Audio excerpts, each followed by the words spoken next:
Señoras y señores, muy buenas noches, bienvenidos a Somos Nosotros. Está claro que está reapareciendo el fantasma de la pandemia sobre la vida, sobre la economía. Esto naturalmente no solamente está ocurriendo en la Argentina, donde por ahora lo vemos un poco de lejos, pero lo concreto es que en las últimas semanas se han duplicado la cantidad de contagios y lamentablemente se han duplicado también la cantidad de fallecimientos en la Argentina. Hay alerta mundial por esta nueva ola de la variante Omicron que ya llegó a la Argentina. Han vuelto restricciones en Europa, en Estados Unidos. Y bueno, este programa se llama Somos Nosotros. Y entre otras cosas nos queremos preguntar si los argentinos, el gobierno y nosotros también, si hemos aprendido algo del 2020, de lo que fue el muy mal manejo de la pandemia que hubo en la Argentina en el 2020. Y me parece que mucho no hemos aprendido, ni el gobierno ni nosotros, incluso por los comportamientos que estamos viendo en los sectores más instruidos de la sociedad, en estas fiestas y estas reuniones de fin de año, en los eventos al aire libre. Por supuesto, hay que convivir con el virus, no hay ninguna posibilidad de retroceder y volver a encerrar a la gente, pero naturalmente hay que cuidarse y hay que vacunar y hay que testear. Y da la sensación de que los problemas que tuvimos el año pasado siguen presentes. Hace 1 año y medio que la Argentina no resuelve la cuestión de los testeos y se sigue testeando 5, 6, 7 veces menos que en el mundo civilizado. Y tampoco está tan clara la provisión de las vacunas para la tercera dosis, que es lo que hoy evidentemente reclama toda la comunidad científica a nivel internacional.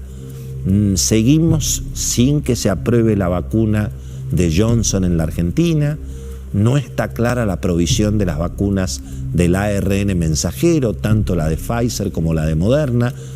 Las famosas 20 millones de vacunas de Pfizer todavía no han aparecido. Y fíjense que siguen siendo las mismas personas las que en el gobierno están encargadas del tema. Lo de la ministra Carla Bisotti, incluso en las últimas horas, bastante penosa, ¿no? Su decisión de nombrar al hijo del embajador Rafael Bielsa, un joven militante recién recibido, en un cargo estratégico en el Ministerio de Salud. Ya son dinastías en la política, abuelos, padres, hijos, nietos, repartiendo cargos, obviamente, en un espectáculo de acomodo francamente muy, muy impresentable, ¿verdad? Ahora, expertos en la cuestión de la pandemia renovados, no conocemos que el gobierno haya convocado. Fíjense que el gobierno está bastante mudo sobre la situación, que desde luego no es alarmante hoy en la Argentina, pero deberíamos empezar a pensar en qué es lo que tenemos que hacer para no repetir la tragedia que vivimos justamente el año pasado, ¿verdad?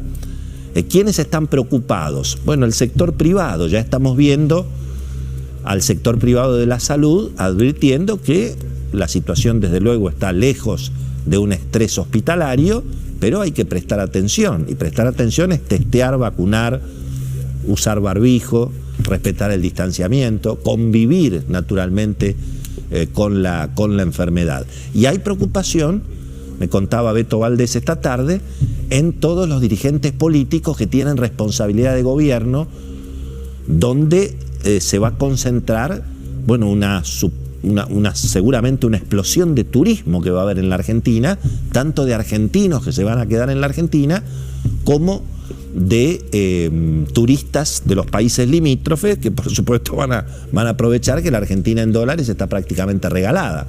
Entonces hay preocupación en Mendoza, por ejemplo, con lo que va a ser toda la llegada de chilenos, en obviamente el norte argentino, en Misiones, y desde luego en los clásicos del verano, la costa, las sierras de Córdoba. Allí hay evidentemente alguna preocupación. Pero me parece que en definitiva, es lo que recién comentábamos con Luis Majul, los dos capítulos, bueno, que la Argentina no puede resolver: la inflación y naturalmente el problema de la salud pública a esta altura del partido, mirando lo que fue el ejemplo, lamentablemente, de cómo se ignoró incluso la muy buena historia que tiene la salud pública en la Argentina en materia justamente de profilaxis sanitaria.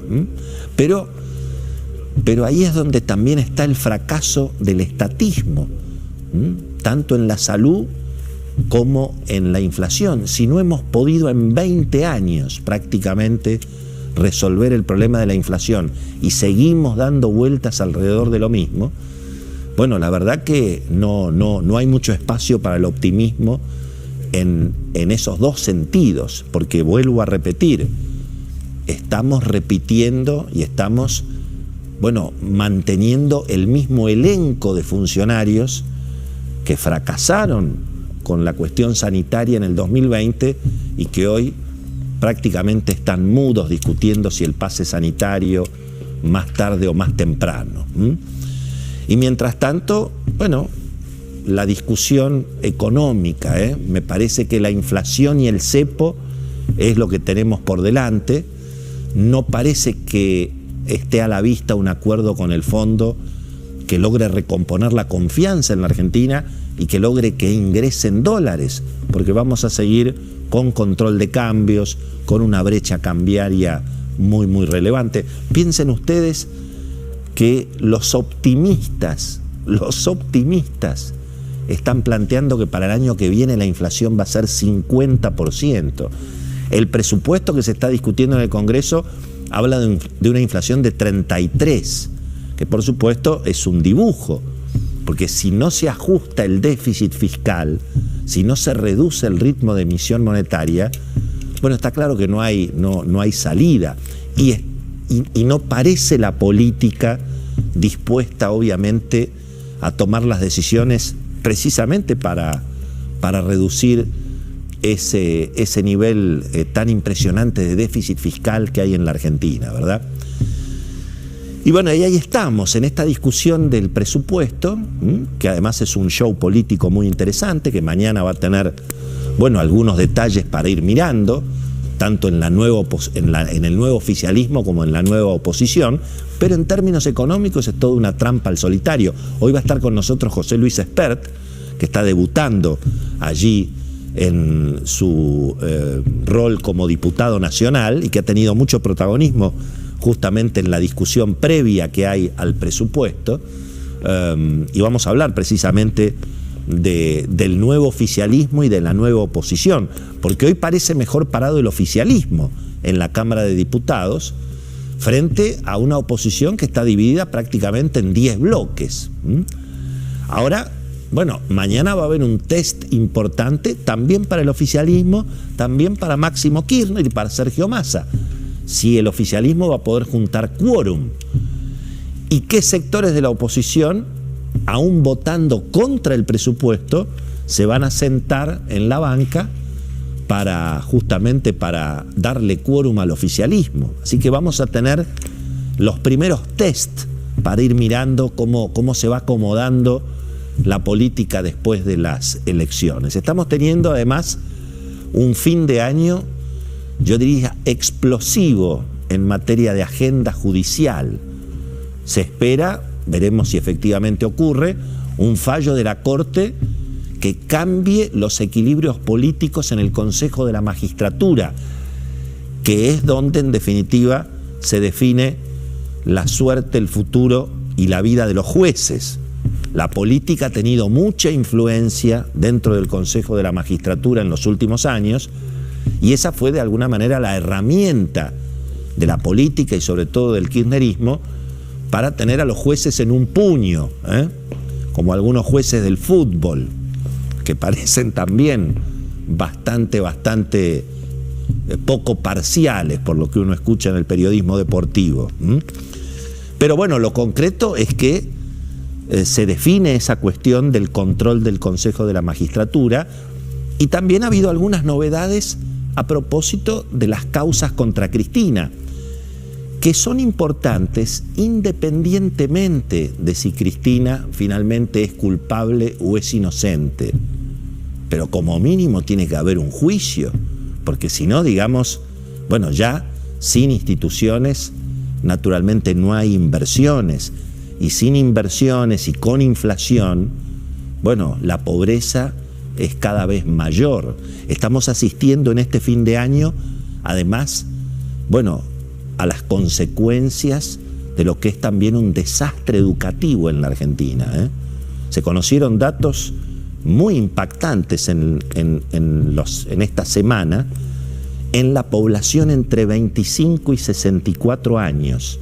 Solamente 20% de esa población tiene estudios universitarios y apenas el 36% termina el secundario.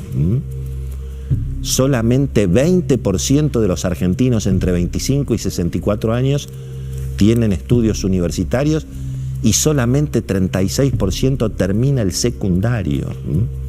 Bueno, se están cumpliendo justamente en este cierre del 2021 20 años del fin de la estabilidad económica, del estallido de la convertibilidad, de lo que fue la caída obviamente del gobierno de Fernando de la Rúa y de lo que fue otra vez la opción por la inflación, la opción por el estatismo económico, la opción por el déficit fiscal, la opción por la devaluación y la pobreza. Bueno, algunas de las consecuencias son las que recién precisamente comentábamos. Tenemos un programa súper interesante, está con nosotros José Luis Espert, obviamente Cecilia Bufflet y Beto Valdés con toda la información del día, y a propósito justamente de la agenda judicial, le preguntamos a una de las especialistas del diario La Nación en esa materia, Paz Rodríguez Nil, bueno, precisamente cómo hay que analizar las últimas noticias, el ascenso de Alejandro Eslocar a la Cámara Federal de Casación como presidente y las causas contra Cristina. A ver qué nos decía Paz Rodríguez Neil. La Cámara de Casación eligió ayer a sus autoridades y Alejandro Eslocar, que es un jurista muy reconocido, cercano a Zaffaroni, de una línea progresista, que fue funcionario del kirchnerismo, fue elegido como el nuevo presidente. La línea más alejada del kirchnerismo dentro de la Cámara de Casación no estaba dispuesta a elegir al otro candidato, que era Daniel Petrone. ¿Por qué? Porque esto hubiera significado sacar a Petrone de un tribunal clave que él integra hoy en día, que es la Sala 1 de la Cámara de Casación. Es un tribunal que tiene grandes decisiones por tomar el año que viene, muchas vinculadas con el kirchnerismo, por ejemplo, la causa del sobreseimiento de Cristina Kirchner en la causa Tesur, y que a priori no parece muy afín a Cristina Kirchner. O sea, una buena noticia para cierto sector del kirchnerismo que valora y apoya a Eslocar, pero no entusiasma demasiado al cristinismo porque esto les impide lo que hubieran querido algunos, que era modificar la composición de aquella Sala 1.